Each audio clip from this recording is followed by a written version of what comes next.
What is a subtenant in rental property?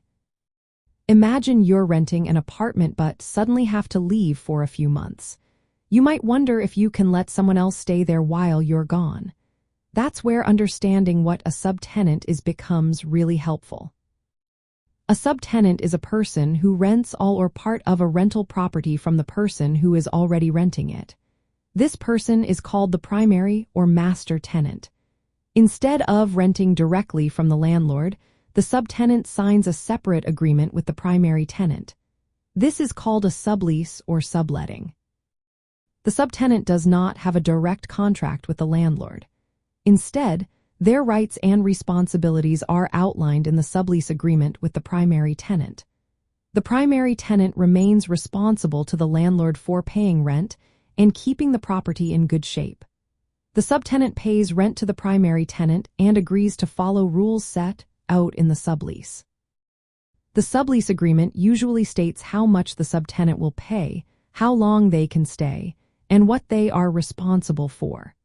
For example, if the rent is $1,000 a month and the sublease is for 3 months, the subtenant pays that amount for that time frame. Subletting is useful for tenants who need to leave temporarily or want to share their space. It helps avoid breaking the lease and paying extra fees. But the primary tenant must often get approval from the landlord before subletting. This is because most lease agreements say you need permission to let someone else stay in the rental. It's important to remember that even if someone else is living in the property, the primary tenant is still responsible to the landlord.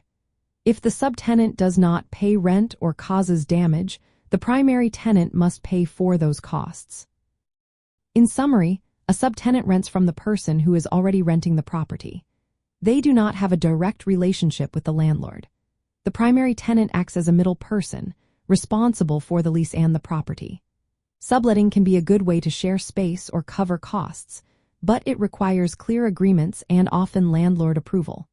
Knowing these roles helps everyone understand their rights and responsibilities when sharing a rental property.